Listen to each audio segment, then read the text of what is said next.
Hari ini saya mencoba dengan coret-coret gitu ya, Pak Ivan, Pak Gayuh. Kita coret-coret saja. Nanti kalau nggak ngerti baru kita ngobrol ya. Jadi ada beberapa pokok kelanjutan dari kemarin, permintaan Pak Ivan juga. Tadi Pak Ivan, saya baca, oh iya ya, kita berjanji untuk masuk ke situ ya, Pak Ivan. Baik, di sini ada 7 pokok yang saya mau bicarakan sama-sama. Nanti mana nih deh? Oh, kenapa jadi itu ya? Harusnya pakai ini. Yes. Ada 7 pokok. Pokok pertama kita akan berbicara tentang kondisi itu ya. Kondisi apa namanya? Kondisi keilmuan atau apa gitu istilahnya. Tapi orang suka menyebutnya sebelum kun dan sesudah kun gitu ya. Karena kalau kita ngomong paradigma, kata-kata pertama yang diucapkan oleh Kuhn tentang paradigma, ya itu paradigma itulah ya yang kita gunakan sampai sekarang. Tapi kalau apakah kata paradigma itu sudah ada zaman itu, ya sudah ada juga paradigma. Cuma artinya masih berbeda. Jadi bukan paradigma itu dikemukakan oleh Kuhn, bukan, tapi sebagai sebuah paradigma baru, the structure of the scientific revolution, itu Kuhn yang bilang. Ya. Jadi saya mau bercerita tentang kondisi yang ada supaya ketika kita berbicara tentang paradigma yang akan saya terangkan, itu artinya sudah ada sebelumnya sebuah, bukan pendekatan ya, sebuah kondisi keilmuan yang lalu kondisi itu memunculkan paradigma. Gitu ya, Pak, Ibu. Nah, lalu kemudian yang kedua nanti baru kita masuk apa sih sebenarnya the structure of scientific itu ya. The structure of scientific, apa judulnya? Saya lupa aku tuh. Judulnya The Structure of Scientific Revolution. Karena ada buku itu. Sebenarnya buku ini sudah dipersiapkan lama ketika dia The Structure of Scientific Revolution. Ini kita oprek dulu sebentar. Pindahin sedikit. Salah. Bukan gitu mindahinnya. Mindahin pakai yang ini. Nah, gitu ya. Kenapa di copy? Balikin dulu deh. Jangan ngopi. Nah, The Structure of Scientific Revolution. Ini nanti jadi buku yang wajib dibaca ya oleh Ibu Bapak ya. Kalau Ibu Bapak malas bacanya, boleh menggunakan AI, tapi dicek lagi, cek ulang. Karena AI suka menginterpretasikannya berbeda. Sangat bisa berbeda AI ketika menginterpretasikan tersebut. Oke, itu nomor 2 yang akan kita bicarakan. Lalu nomor 3 kita akan berbicara sesudah itu. Jadi kalau ini kondisi yang ada sebelum the structure gitu ya, the structure ini. Lalu kondisi yang sudah ada sesudahnya. Sesudahnya kondisi yang dalam keilmuan yang sama gitu ya, kondisi yang sebelumnya lalu yang sesudahnya. Nah, sesudah itu barulah, bukan lahir ya, tapi barulah terbentuk sebuah komunitas yang bercerita tentang ada paradigma besar. Karena sudah ada Kuhn ya, nomor 2 ya. Paradigma besar. Nah sesudah itu lalu di sini nanti saya akan bercerita dulu sedikit tentang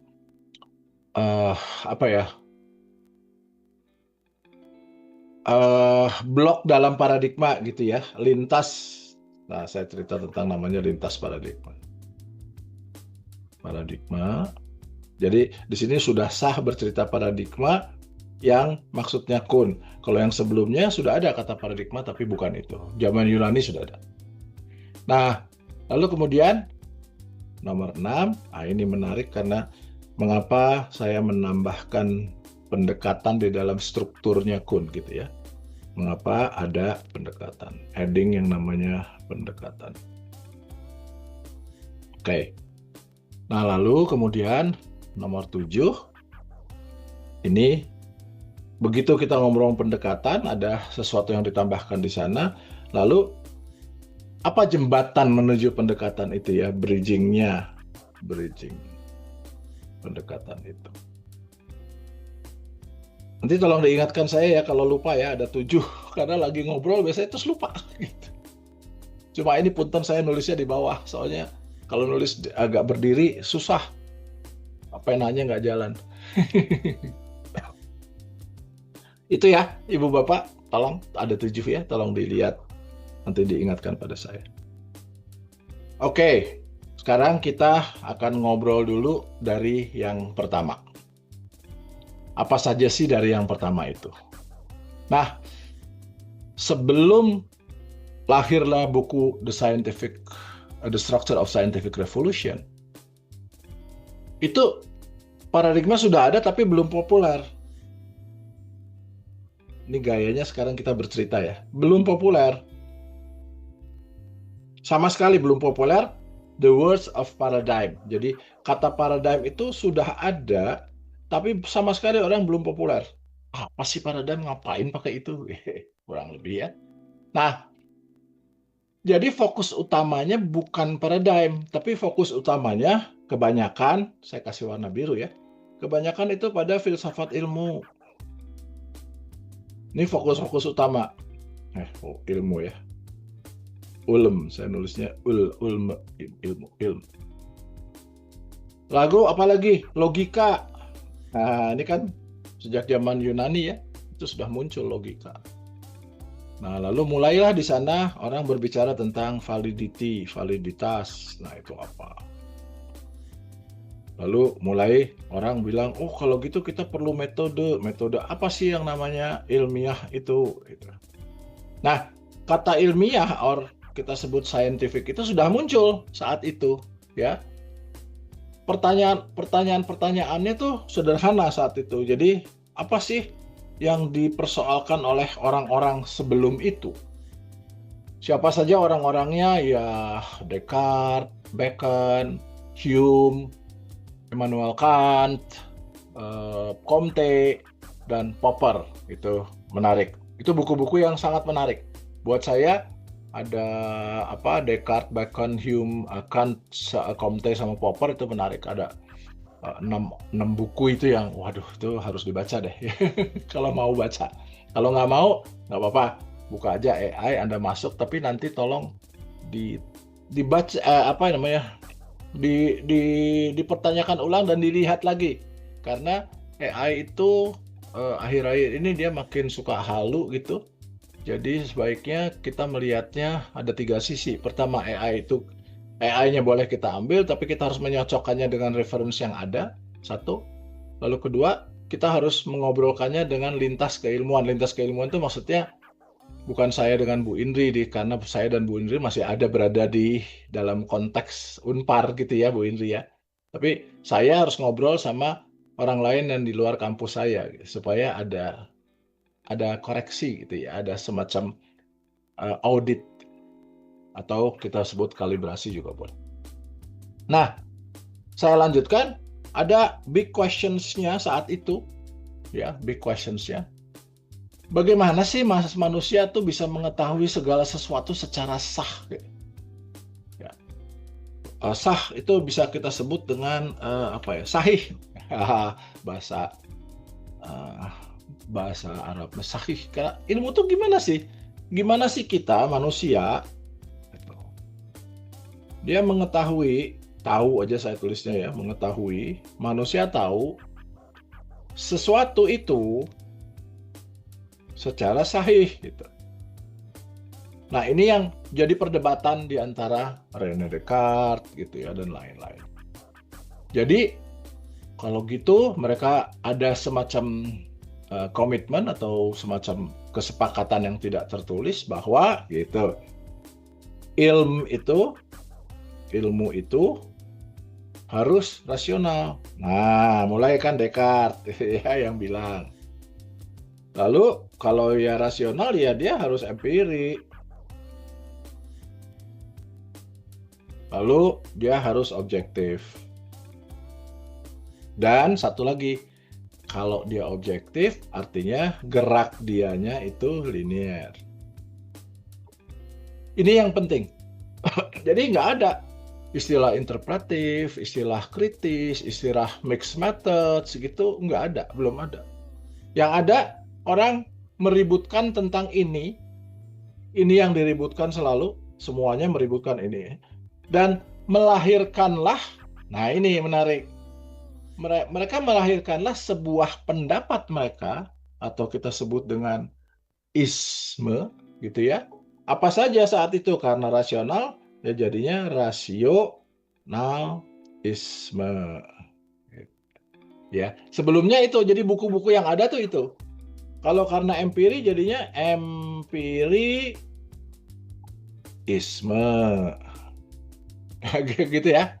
Lalu adanya positif, nah positif Bacon, positif, lalu bilangnya positivisme.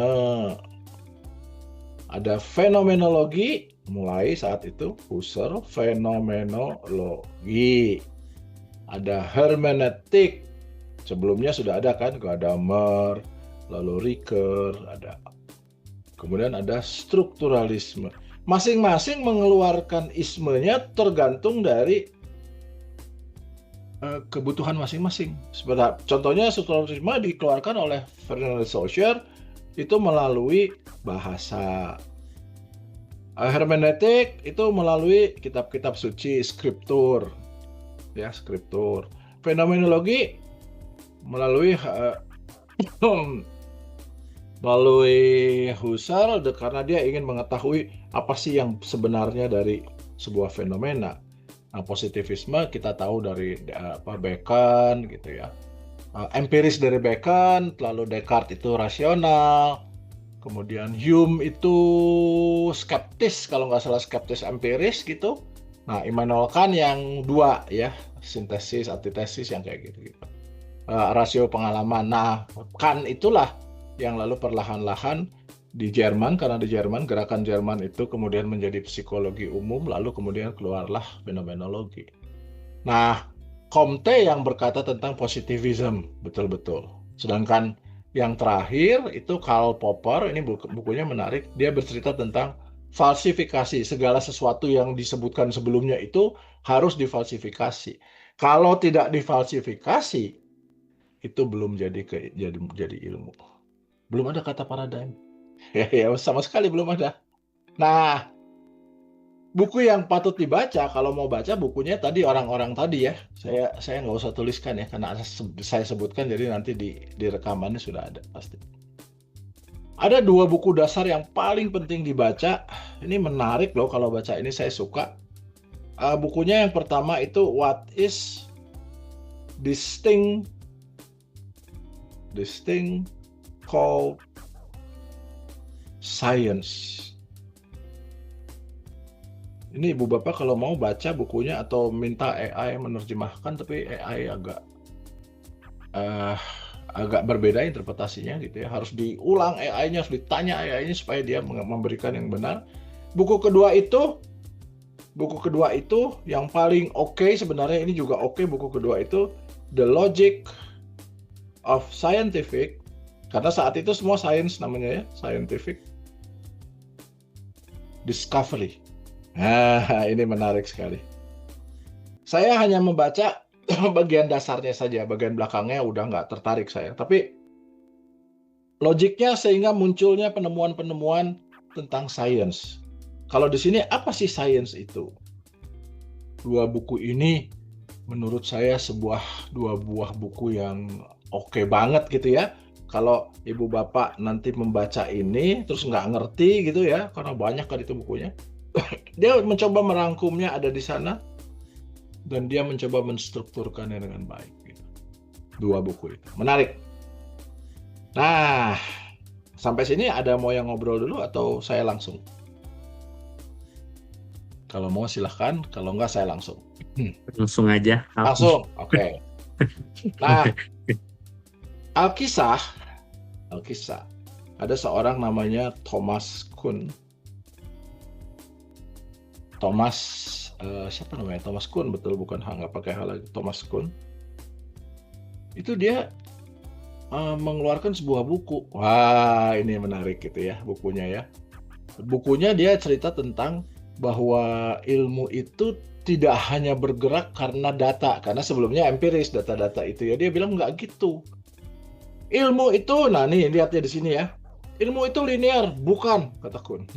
Ilmu nggak linear dia bilang gitu ya. Makanya ada perputaran, ada scientific revolution. Kuhn melihat bahwa ilmu itu tidak bergerak ya, non gerak linear. Sama sekali dia bilang, saya nggak percaya dengan ilmu yang gitu. Nah, ilmu itu sebenarnya punya yang namanya komunitas, jadi kesepakatan. Disinilah mulai keluar kata community of science gitu ya. Komunitas ilmiah ini punya cara untuk melihat dunia gitu ya, cara melihat dunia. Karena ngobrolnya kan skalanya dunia ya. Sehingga lalu disebutlah itu dengan nama world view. Kata-kata itu keluar dari buku itu ya. Nah, bukunya itu The Structure of Scientific Revolution. Itu bukunya. Dia kenalkan kata di sana, bukan kenalkan ya, dia retract, dia narik sebuah kata yang disebut dengan paradigm. Saya based on the book itself gitu ya, saya bukan cerita apa paradigm apa, tapi saya cerita berdasarkan apa dari buku itu. Nah, apa itu menurutku? Ini yang menarik nih. Saya nggak cerita bagaimana cara dia membuat anomali dan lain sebagainya, itu nanti Anda cari sendiri. Tapi gini, dia bilang, satu, itu sebuah cara kolektif untuk melihat ya, world view, cara kolektif untuk melihat dunia. Community world view. Lalu dia berbicara juga tentang standar ilmiah.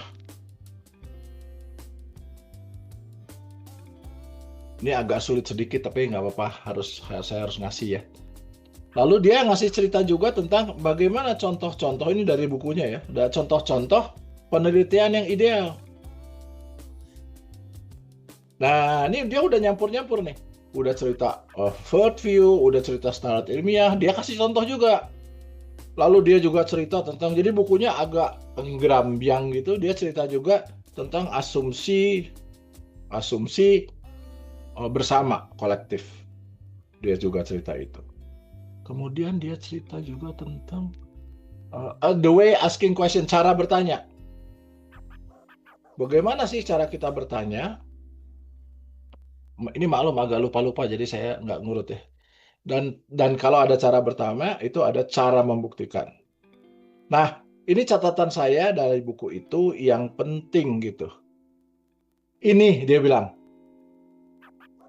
bukan sekedar teori jadinya paradigma itu. Paradigma itu teori. Bukan. Saya nggak bikin teori. Si Kuhn bilang. Ini loh paradigma itu di dalamnya. Gitu ya.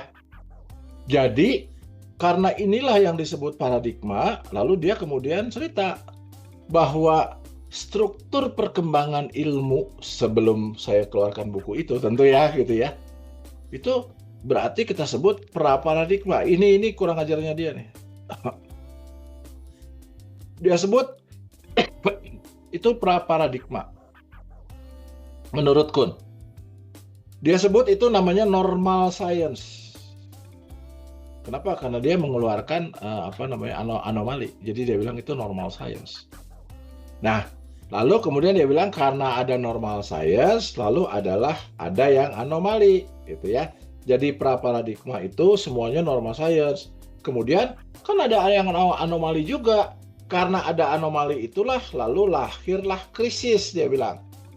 Krisis of normal science. Nah, disitulah baru terjadi sebuah revolusi ilmiah, scientific revolution. Ini yang dia bilang scientific revolution. Lalu ganti paradigmanya. Gitu ya, jadi lahirnya sebuah paradigma menurut Kuhn bukan seperti yang dulu, tapi langkah-langkahnya ini A, B, C, D, E, F. Rata-rata orang menceritakan tentang buku Kun itu, yang biru ini ya, yang diceritakan oleh orang-orang. Tapi kalau saya melihatnya, buat saya agak tertarik dengan yang ininya gitu sebenarnya ya. Nah, jadi apa yang kalau kita bicara Kun, apa yang paling penting dijelaskan? Kun itu membuat ilmu menjadi historis ya.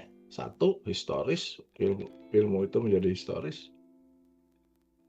Kedua, ilmu itu menjadi sosial. Nah, ini nih, ini yang jeleknya dia. Tapi dia nggak ngomong tentang arsitektur saat itu ya. Sosial. Dan lalu dia bilang bahwa ilmu itu tidak murni, tidak bakal sebuah ilmu itu murni objektif gitu. Nah, tapi ini yang menarik nih. Kalau dia nggak murni objektif, boleh subjektif dong. Nah, itu ya menarik. Lalu lahirlah yang lain. Jadi, apa sebenarnya paradigma? Ah, ini di ujungnya. Kita menyimpulkan bahwa paradigma yang menurut Kuhn ialah sebuah ekosistem. Ekosistem berpikir ilmiah. Gitu. Jadi karena ada sebuah scientific revolution, karena ada normal science, ada anomali, ada krisis, lalu kemudian ada scientific revolution, lahirlah paradigma. Nah, karena ada semua ini, lalu dia bilang kalau gitu paradigma itu sebuah ekosistem berpikir ilmiah. Jadi ibu bapak nanti baca ya bukunya The Structure of Scientific Revolution. Nah, menariknya sesudah itu. Gini, sesudah Kuhn. Lalu paradigma mulai perlahan-lahan berkembang menjadi struktur untuk filsafat ilmu. Gitu ya, metodologi penelitian kita menyebutnya. Setelah Kuhn, terutama ilmu sosial mengembangkan paradigma penelitian. Jadi engineering dan lain-lain belum ada, sosial lebih dulu hidup daripada teknologi saat itu, gitu ya. Kenapa? Itulah kekuatannya. Nah, dari situlah para sosiologi, para ahli filsafat, ya, para pemikir-pemikir filsuf-filsuf tadi lalu menyetujui, bersepakat bahwa susunannya itu pertama paradigma, gitu susunannya ya, mulai sejak Kuhn. Lalu kedua ontologi, kalau orang sudah bilang si ontohod, gitu. Lalu sesudah ontologi itu epistemologi. Nah, jadi ini sudah semuanya ya. Lalu metodologi, bukan metode ya, metodologi. Lalu aksiologi. Nah, inilah ekosistem dari sebuah paradigma. Sesudah bukunya Kuhn. Gitu. Semua sepakat ini. Oh, oke, good. Itu deh kita. Nah, apa sih sebenarnya? Gitu. Istilah-istilah itu. Pertama, paradigma itu dunia ilmu itu berdiri di posisi apa? Ya, posisinya, berdirinya. Lalu ontologi baru tuh realitas itu apa? Gitu ya. Realitas ini worldview gitu. Epistemologi itu gimana cara kita mengetahui realitas itu? Lebih ke cara mengetahui, cara kita mendapatkannya. Lalu metode, ya metodenya, metode itu apa? Metode itulah teknik apa penelitian itu dilakukan, gitu, teknik. Jadi sebenarnya dia isinya teknik dan data. Sesudah itu aksiologi. Nah, ini selalu nggak dilupakan orang, aksiologi. Apa tujuan pengetahuan tadi digunakan? Itu penting kan, manfaat. Jadi kalau nggak ada ini, nggak usah. Saya menerjemahkannya manfaat ketimbang saya menerjemahkannya menjadi nilai ya. Aksio itu nilai. Itu dia. Jadi, apa yang disebut paradigma?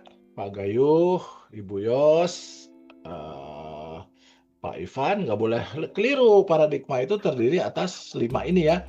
Poema. Nah, ya. Poema. Inilah yang disebut paradigmanya Kuhn. Gitu. Nah, ya. Lalu kemudian saya penting juga untuk menjelaskan bahwa ontologi dalam filsafat ini ya, ini berbeda. Ini kan ontologi dalam penelitian, dalam sebuah paradigma, dalam ekosistemnya. Tidak sama dengan ontologi dalam filsafat. Gitu ya Pak ya. Jangan salah ya. Kenapa orang menyebutnya sama tapi kok nggak sama? Gitu. Epistemologi di sini, cara kita mendapatkan pengetahuan berbeda dengan epistemologi yang ada di filsafat. Filsafat beda nih ya. Dalam penelitian kita sebut ontologi, epistemologi. Itu yang ini dua ini di dalam penelitian ini sebenarnya lebih operasional, belum operasional tapi sudah lebih operasional ketimbang yang ada di filsafat gitu ya Bu Bapak ya. Itu perbedaan dasarnya gitu. Nah, buku-buku yang mau dibaca tentang ini ada nih bukunya ya. Ini bukunya buku sosial semua nih, research design, ini buku sosial. Lalu The Foundation, ini juga menarik bukunya, The Foundation of Social Research gitu rasanya ya. Rasanya itu nanti coba saya perbaiki. Social Research. Karena bukunya asik ini, diterbitkan sampai berapa kali. Tapi saya juga baca itu, karena saya kalau nggak baca itu repot juga. Ya. Nah, sampai sini ada yang mau bertanya? Ini sudah 3 lembar. Sudah 3 lembar. Kita sudah masuk kepada yang keempat. Tadi kita 3 kan artinya. Sekarang kita masuk pada perbincangan yang keempat. Nah, after Kuhn, sesudah Kuhn mengeluarkan buku itu, semuanya ngumpul. Oh, kita ngumpul yuk sama-sama gitu ya. Nah, lalu bagaimana cara kita mengajarkannya ya paradigma ekosistem tadi kepada sesama begitu. Akhirnya muncullah kesepakatan di antara mereka semua, ada 3 paradigma utama di dalam penelitian. Gitu. Intinya ya, apa saja 3 paradigmanya? Pertama itu disebutnya positivistik. Gitu. Nanti minggu depan saya cerita positivistik apa ya, tapi sekarang kita ngobrol dulu sedikit. Lalu ada yang namanya interpretif. Kalau mau ditanya mana duluan, yang muncul duluan positivistik. Makanya saya tulis duluan. Lalu kritis. 3 ini yang besar yang betul-betul diakui. Walaupun ada beberapa yang menambahkan. Jadi pragmatis, yang sebelah kanannya ya lalu pos gitu. Tapi itulah. Nah, mari kita lihat apa sih tujuannya, apa sih aspeknya, isinya. Realitasnya apa? Jadi apa yang realitas dilihat? Kita sebut ontologi tadi ya. Ya. Apa realitas yang dilihat? Pada positif itu dia bilang objektif. Nah, ini yang menariknya. Sedangkan apa realitas yang pada interpretif? Realitasnya dilihatnya subjektif tapi kontekstual. Ibu Bapak udah bisa lihat ya perbedaan realitas, perbedaan ontologi penelitian ya. Bukan ilmu ontologinya tapi ontologi penelitian. Apa perbedaannya dengan kritis? Perbedaannya realitasnya sangat dipengaruhi oleh kuasa. Siapa yang diuntungkan? Gitu. Nah, jadi kalau kita melihat realitasnya saja sudah berbeda ketiganya. Gitu ya. Ini levelnya level realitas ontologi dalam metode penelitian, dalam penelitian. Jadi, yang berikutnya itu sekarang ya, yang berikutnya habis onto itu epistemnya, pengetahuan itu harus dapat diukur. Kalau gitu di sini muncullah angka numerik. Gitu. Yang satu lagi bilang, enggak lah katanya ya. Realitas itu karena kita ingin memahami makna-makna yang ada di belakangnya. Jadi gimana ngukurnya? Ya lain dong, nggak bisa pakai angka dong. Gitu ya. Nah, lalu dalam yang kritis itu, pengetahuan itu sama sekali jauh dari netral, non netral. Kenapa? Kuasa yang menentukan pengetahuannya. Itu bedanya, ya. Dan ini paradigma ini berlaku untuk semua keilmuan. Nah, berikutnya kita udah tahu realitas tadi onto, lalu ini episteme, kemudian kita masuk pada metode, gitu ya. Metodenya apa nih metodenya atau tujuan-tujuan dasarnya apa? Yang satu itu tujuannya positivistik itu kita akan melakukan generalisasi sehingga nanti keluar validitas apa reliabilitas gitu, generalisasi. Sementara interpretatif tidak, tapi kita hanya pemahaman, understanding. Sedangkan yang kritis, ini yang agak seru nih yang kritis, dia itu bercerita tentang critical emancipation. Jadi dia melakukan critical emancipasi. Bukan cuma emansipasi, tapi segala sesuatu dia kritik. Nah, lalu, oh saya salah nih, maaf, ini bukan metode, ini tujuannya, jadi apa namanya? Aksio gitu ya.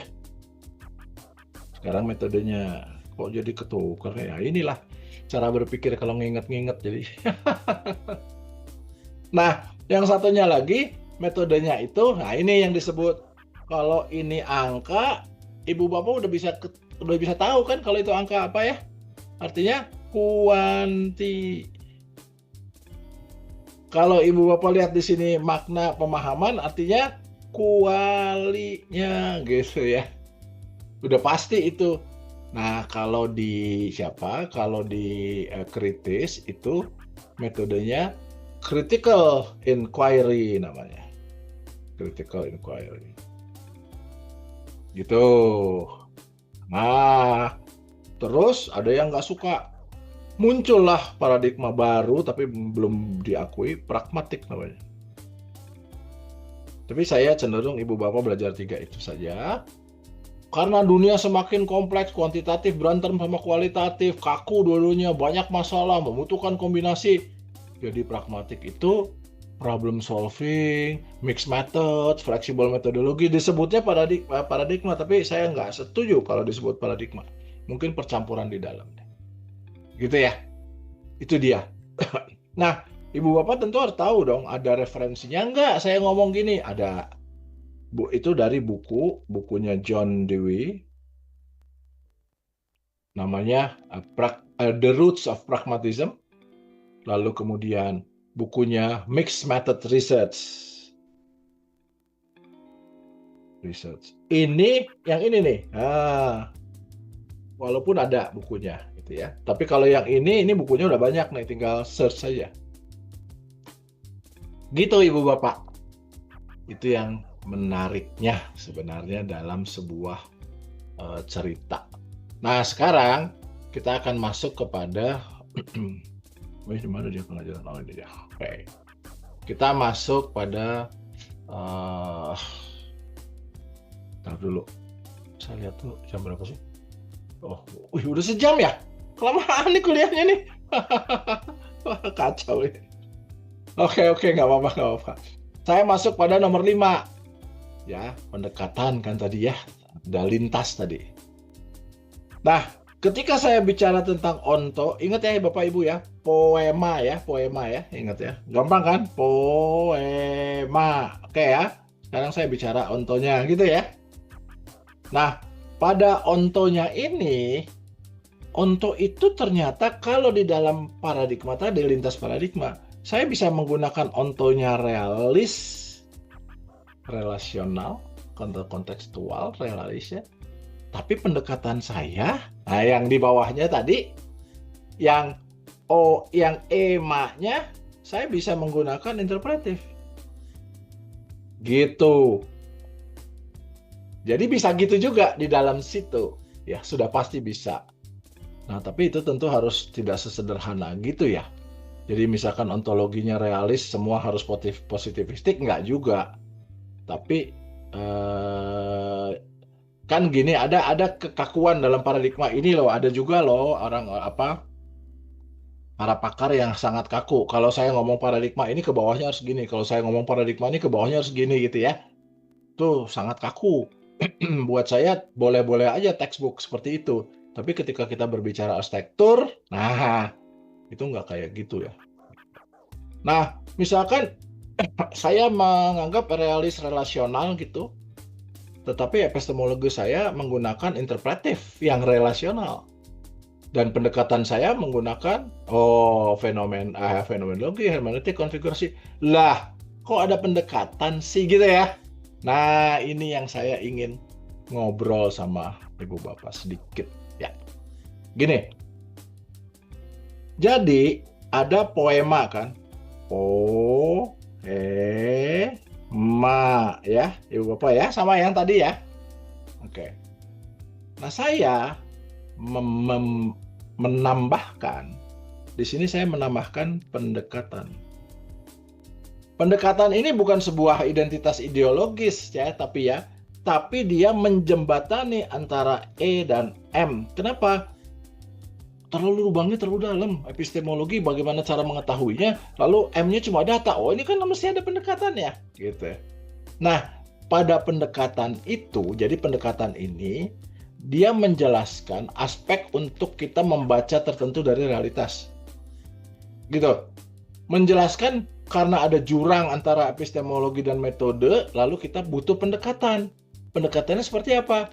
Pendekatan yang mengayakan hubungannya, bridgingnya. Nah, itu pengayaannya dengan apa? Dengan menggunakan disipliner arsitektur. Orang kadang-kadang disebut dengan resonansinya sama. Kalau dalam bunyi itu resonansinya sama. Jadi dia bukan berdiri sendiri, nggak boleh pendekatan. Tapi saya menambahkan ini. Sementara dalam beberapa buku ada juga sih yang namanya inquiry approach. Ada juga beberapa buku yang menambahkannya namanya inquiry approach. Gitu. Saya lupa siapa yang nambahin tuh. Ada juga ilmu sosial. Gitu. Jadi ini menurut saya sebuah bridging.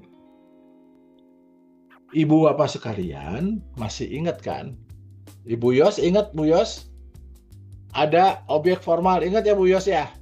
Ingat Pak. Ada objek material, ingat ya? Betul Pak. Oke, ada AMSS. Di mana letaknya di dalam poema, gitu kan? Ya. Nggak ada di sini, Bu. Adanya itu di sini, Ibu. Gitu. Makanya saya tambahkan di tengah. Oh, kalau malah di antaranya ya Pak ya? Ya, Ibu Bapak bisa menjembatani epistem dengan metode, kita langsung tahu pendekatan. Jadi, saya menggunakan paradigmanya realis misalkan ya, tapi epistemologi poema ya, paradigmanya. Ontologi saya realis, paradigma saya kritis tadi, bukan mendamaikan, ingin melihat relasi antara A dan B. Lalu kemudian ontologi saya realis, epistemologinya saya bilang interpretif relasional. Kalau gitu Anda mau pakai pendekatan, mau pakai apa ismenya? Nah, pendekatan itu masuk ismenya, gitu ya. Saya mau pakai fenomenologi, saya mau pakai hermeneutik, saya mau pakai konfigurasional. Tapi kalau Bapak Ibu mau pakai pendekatan itu, objek formalnya apa, objek materialnya apa? Di situ munculnya. Ini muncul banget di sini. Jadi di dalam epistem nggak ada objek formal, objek material. Gitu ya Bu ya.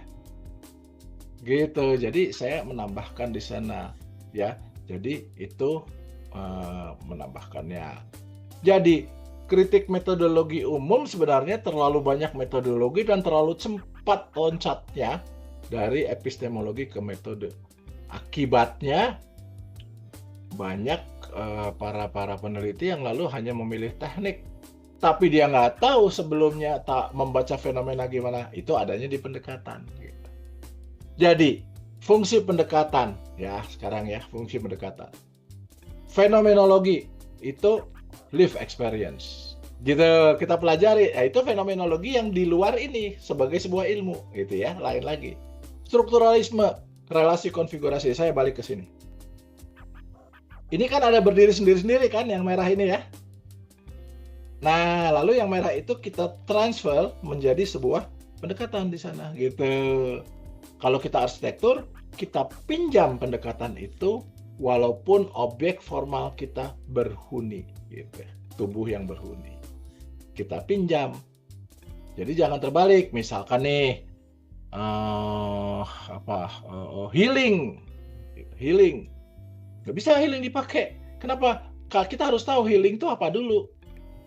Biofilik itu apa dulu sebenarnya? Baru kita bilang, kalau gitu yang mau saya pinjam untuk arsitektur apanya? Misalkan strukturalisme yang saya mau pinjam relasinya. Gitu.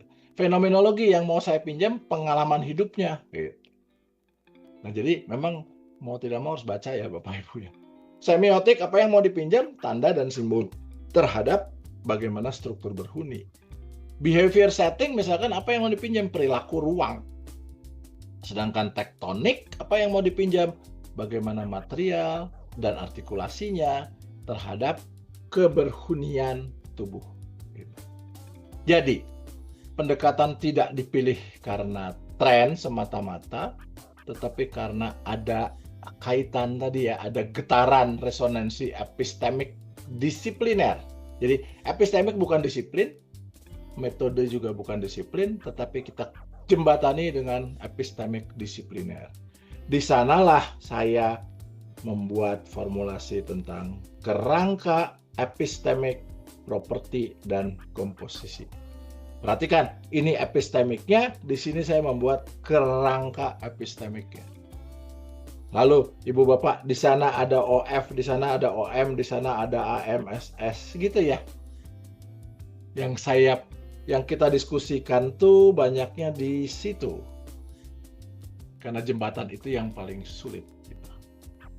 Gitu Ibu Bapak, jadi udah paham ya di sana. Nah, sekarang gimana cara kita melihat yang jembatan tadi? Sebentar lagi ya, ini sudah lebih 15 menit. 7 nih. Mari kita lihat jembatan tadi. Saya membuat 5 klasifikasi. Ya, klasifikasi. Levelnya bukan filsafat ilmu, bukan juga paradigma, bukan juga metode, tapi getaran atau relatif yang setara gitu ya, setara. Tapi bukan keilmuannya. Itu namanya resonansi disipliner. Jadi dalam sebuah disiplin yang membantu menerjemahkan epistemologi menjadi pendekatan yang relevan agar metode kita bisa jalan. Gitu ya. Apa sih resonansi itu? Gaya amat ngomongnya resonansi gitu ya. Resonansi itu kecenderungan, kesesuaian, keterhubungan yang dominan. Antara gimana cara saya mengetahui aspek apa yang dibaca dan gimana cara memahami fenomena gitu ya. Jadi ada kesesuaian, keterhubungan, koherensi lah minimal. Gitu. Nah, ini saya baru kenalkan pada Ibu Bapak ya. Tapi sebenarnya isinya dia sudah mungkin jauh lebih tajam. Ada 5 klasifikasi. Yang pertama idea. Idea, lalu ada medium, dan ada ekspresi. Ekspresi. Di tengah-tengahnya saya selipkan objek formal dan objek material. Ide itu bertanya, ya, gagasan apa yang mendasarinya? Gagasan yang mendasari. Itu. Lalu kemudian objek formalnya berdasarkan gagasan yang mendasari tadi, lalu kita cerita, kalau gitu objek formalnya aspek apa yang kita baca? Ya gitu ya. Gitu. Ide itu bisa sangat dari kebutuhan, bisa sampai desire, sampai keinginan yang lebih kuat gitu. Kurang lebih ya. Sedangkan objek formal kita udah ngobrol sama-sama ya, sebuah aspeknya dari arsitektur. Apa objek formalnya? Bermukim ya, berdwelling kan ya. Dwellings mendwellingkan tubuh gitu. Mediumnya, nah ini orang jarang menuliskan medium. Di sini saya menuliskan sebuah medium. Apa itu medium? Melalui medium apa diwujudkannya. Contoh nih, Ibu Bapak dengar suara saya, mediumnya itu sebenarnya udara gitu ya, suara gitu ya. Kalau lukisan mediumnya itu warna ya gitu. Ya jadi ada medium lebih tajam. Sedangkan objek materialnya ini tadi kalau aspek apa yang dibaca, sekarang apa yang mau dikaji gitu ya, apa meternya apa gitu ya, meternya apa yang mau dilihat. Kasarnya orang ngomong objek gitu, kasarnya nih ya ngomongnya aspek. Tapi saya agak ragu dengan objek dan aspek karena ini juga objek namanya gitu ya. Jadi agak sulit kalau membuat istilah seperti itu. Sedangkan ekspresi ini saya buat khusus untuk arsitektur. Arsitektur selalu ada ekspresi. Bagaimana dia tampil. Lalu tampil itu sebenarnya kan dari kita. Bagaimana artikulasi dia yang ada. Jadi semua ini tentu harus ditampilkan, ada artikulasinya. Kurang lebih itu, gitu ya. Jadi misalkan fenomenologi tadi, lift spatial experience, konfigurasi spasial, simbol budaya kalau semiotik, kalau behavior setting itu perilaku tubuh. Kalau tektonik tadi artikulasi material. Jadi pendekatan itu bukan yang dipilih pertama ya, tadi kan ada pendekatan ya, tapi kita menjembataninya. Pendekatan itu muncul karena epistemologi tidak bisa menjelaskan dirinya terhadap metodologi, sehingga lalu kita harus membaca apa sebenarnya epistemologinya untuk masuk ke dalam metode. Nah, cara kita membacanya yaitu ada objek. Nah, inilah 5 ini. Saya mencoba membuat sebuah formulasi tentang Kafka, menjaga supaya epistemiknya tadi terstruktur terus sampai bawah. Di sana kegagalan yang ada, gitu ya. Agar membantu menjaga agar penelitian arsitektur tetap membaca dunia sebagai relasi spasial keberhunian manusia, dwellings. Gitu. Itu yang saya buatkan agar dijaga untuk arsitektur. Jadi Ibu Bapak, kita udah belajar paradigma. Minggu depan Ibu Bapak presentasi penelitian yang sudah ada objek formal, objek materialnya tadi, gitu ya. Ada di mana dari yang ada ini, gitu ya, dari yang ada ini. Nanti ini saya kirimkan, kalau kuat saya kirimkan, kalau enggak nanti Zoom-nya juga saya kirimkan juga. Atau saya masukkan ke YouTube. Gitu Ibu Bapak. Buset, tuh kan lebih. Saya mau rencana cuma sejam, tapi ini ternyata lebih dari sejam. Gak apa-apa deh. Ayo silakan kalau ada yang mau ngobrol, boleh. Ini agak susah. Izin Pak Pur. Monggo silakan. Iya, sangat menarik sekali diskusi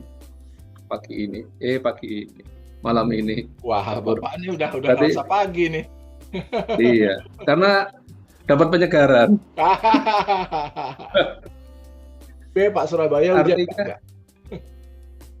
Tadi pagi hujan. Oh, hujan terus ya? Hujan. Oke. Monggo Pak. Jadi kalau kita bicara pendekatan, berarti kan pendekatan ini sebenarnya sebelum metode kan dia? Iya, betul. Sebelum metode, betul sekali. Sebelum metode. Berarti sebenarnya ini kan lebih ke ini ya. Kalau tadi mendengarkan proses terjadinya sebuah paradigma tadi kan berarti sebenarnya ada yang objektif, yang mengatakan objektif, walaupun sebenarnya juga ada unsur subjektivitas juga di sana. Gitu. Iya. Oke. Nah ini dia tadi. Ya. Memegang kata objektif karena dia positivisme yang mereka ini. Sebelumnya ini ya Pak, sebelumnya ini ya belum populer. Ya, betul. Berarti kan sebenarnya ketika kita menentukan metode, apakah pendekatan-pendekatan ini bisa kita jadikan sebuah catatan yang itu sifatnya seperti ini ya. keanekaragaman ya. Kalau bilang tektonika itu keindahan kalau sudah jadi. Tapi kalau yang metode ini tektonikanya gitu. Sesuatu yang sebenarnya ada banyak motif menuju metode gitu. Ini. Iya.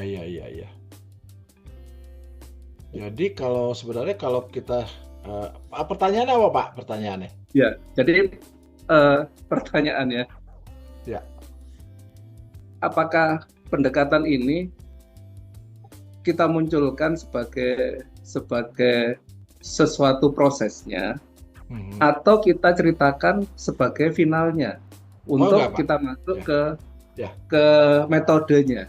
Ya, Pak. Jadi dia bukan final, Pak. Dia jembatan antara epistemologi dengan metodologi. Kenapa, Pak? Karena epistemologi kan bertanya tentang bagaimana cara saya mendapatkannya.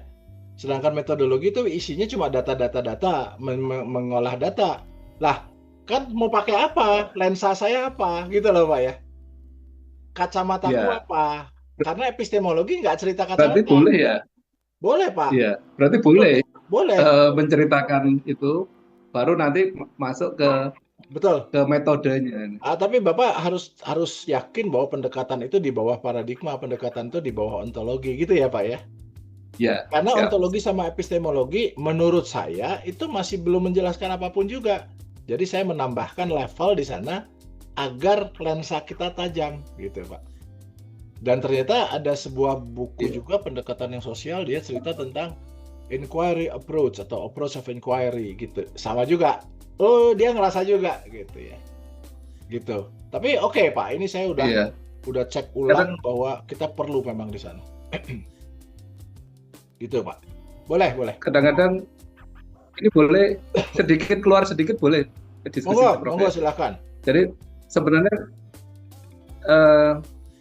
ini kalau saya mendengar seminar sebuah proses perancangan gitu ya. Kadang sebuah pendekatan ini hanya hadir sebagai sesuatu yang linear saja gitu.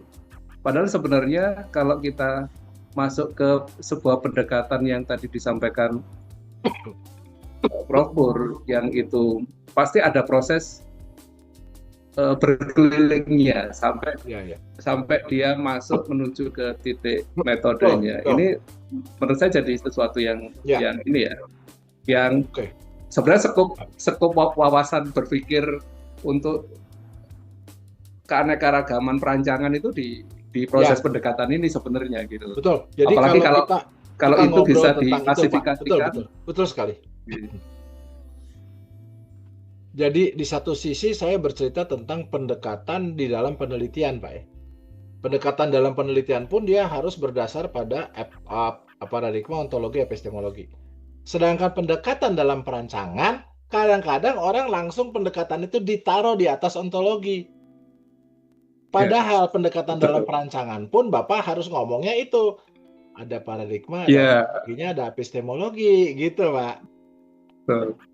Itu yang kita tuh, karena kita arsitek lalu intuitif kan, pendekatan lebih penting buat kita. Iya kan? Nah, arsitek karena sudah biasa mulai dengan seluruhnya pendekatan, gitu Pak ya, dia lupa ada paradigma ontologi epistemologi di atasnya. Lalu ketika arsitek suruh meneliti, bingung, loh kok kan gue pakai pendekatan, itu aja cukup, gitu, nggak bisa, gitu. Betul Pak Gayu bener. Sudah langsung kerasa ya Pak Gayu ya? Betul.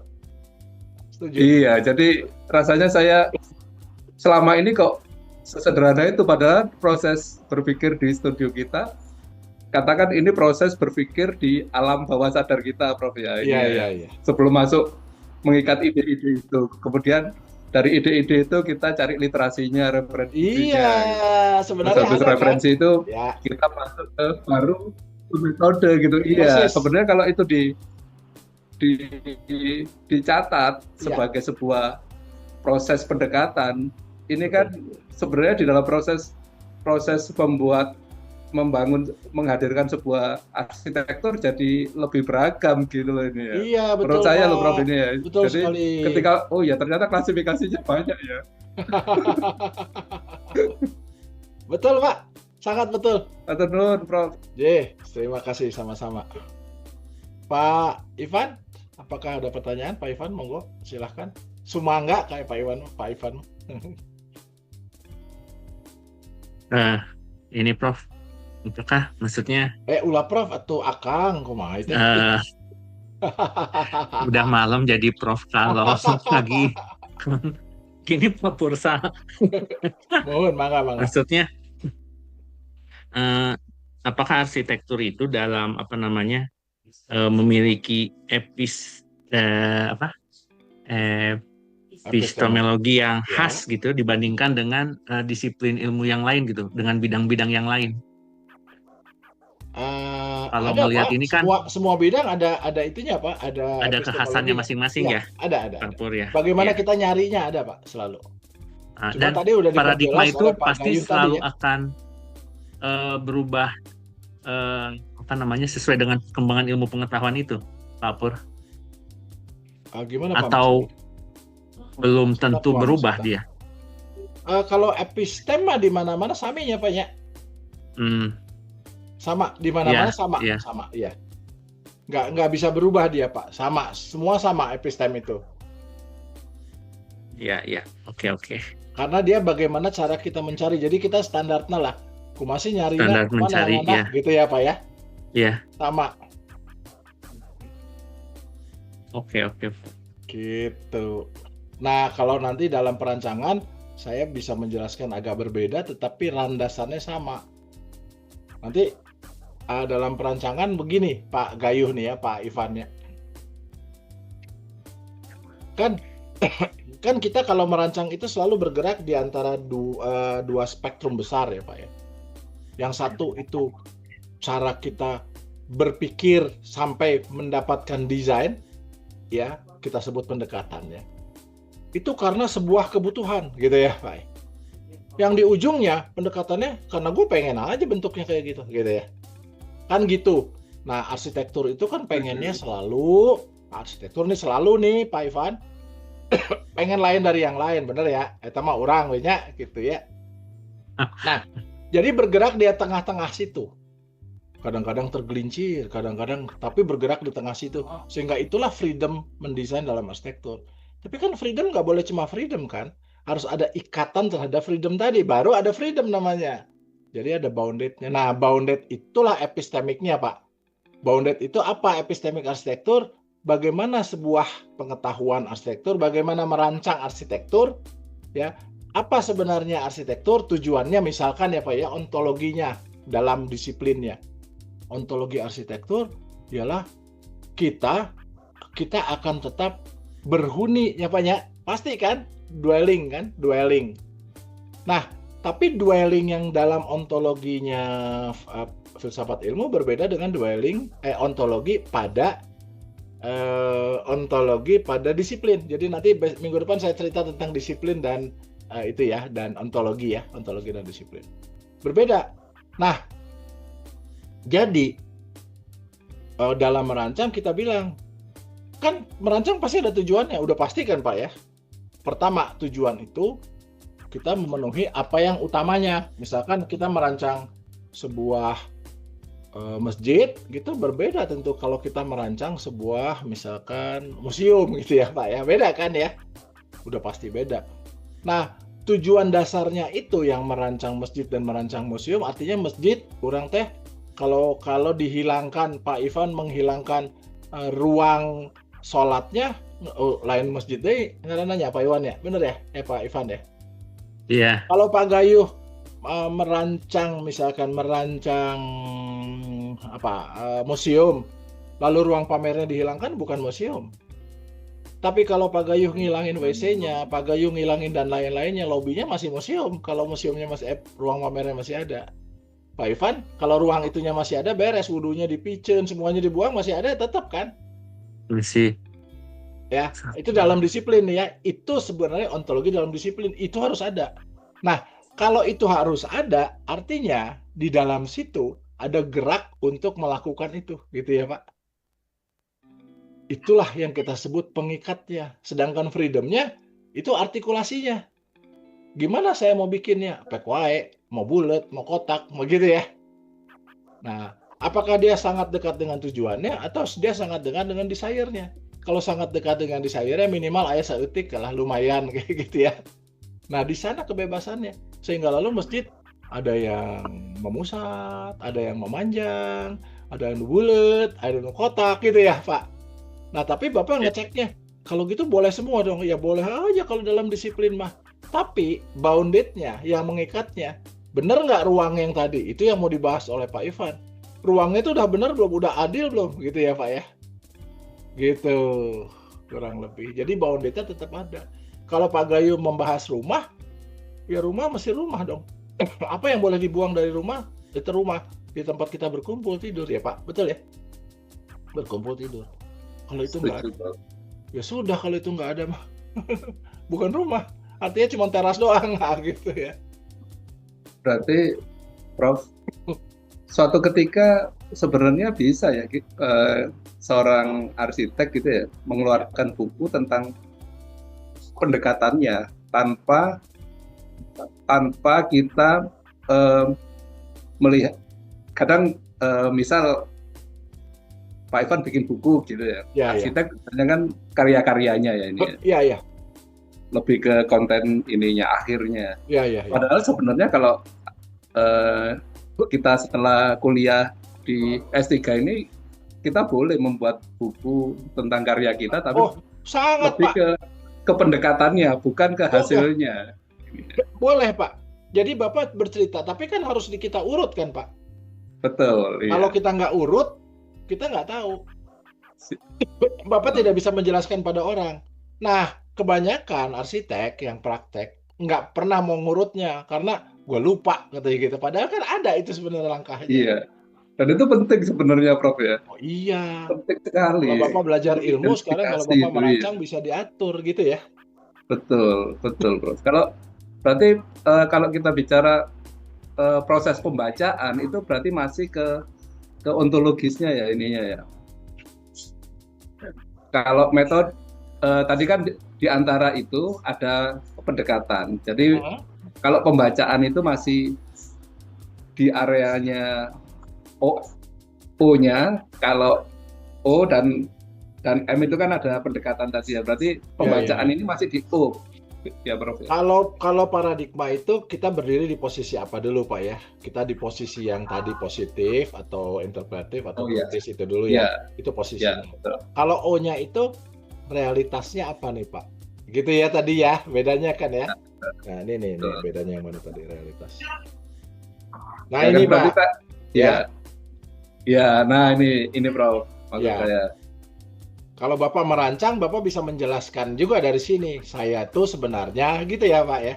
Iya. Saya mulainya dari material, Bapak dari kiri, positif. Sebenarnya ini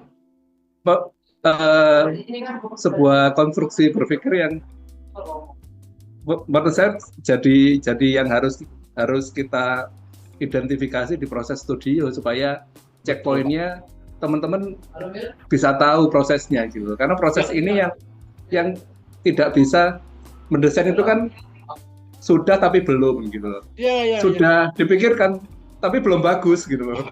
Iya. Sudah tapi belum. Betul, Pak. Kita bisa membuat ini dalam konteks desain gitu, Pak. Bisa membuatnya. Jadi nama-namanya mungkin kita ubah sedikit tapi prinsipnya sama. Gitulah. Betul, Pak. Betul sekali. Ibu Yos mau tanya? Sementara mah tidak ada pertanyaan dulu.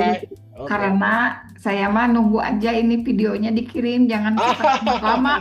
Beres. Biasanya saya tuh suka butuh ini, Kang, butuh meresapi dulu untuk mendengarkan. Biasanya saya butuh 2 atau 3 kali baru saya harus bisa. Oh ini. Ya soalnya ini rada susah ya Bu ya, yang ini mah rada ngalilir ya, saya tehnya Bu ya. Ya, sama ini lagi kebetulan lagi padat juga, jadi ini perlu ada waktu khusus sambil mendengar. Pokoknya saya ngalilir Ibu lah. Tunggulah tuh. Siap kan, mangga nuhun diantos pisan paling saya nunggu videonya. Oke, kalau gitu Pak Ivan, kalau nggak ada pertanyaan lagi, Pak Gayuh, Ibu Yos, dan teman-teman yang lain. Ada siapa aja? Oh, ada Ibu Dian, Pak Fernando, ada Shirley. Terima kasih sudah hadir, gitu ya. Tapi kita karena sudah kelamaan udah 1,5 jam, cangkel. Saya soalnya bari berdiri gitu. Karena kalau duduk terus pantatnya gatel. Kita sudahi dulu gitu ya, Ibu Bapak sekalian. Nanti saya kirim langsung masuk di dalam apa? Ada di dalam YouTube nanti. Ya, terima kasih banyak. Terima kasih semuanya sudah hadir. Terima kasih, Bro. Mohon Terima kasih Pak istirahat Pursal. semua. Terima kasih. Bu Indri. Oh ya, ada Indri, ada Fernando, ada Dian, ada Shirley. Terima kasih ya. Pak Pursal. Sama-sama, ayo. Semuanya. Oke. Sip.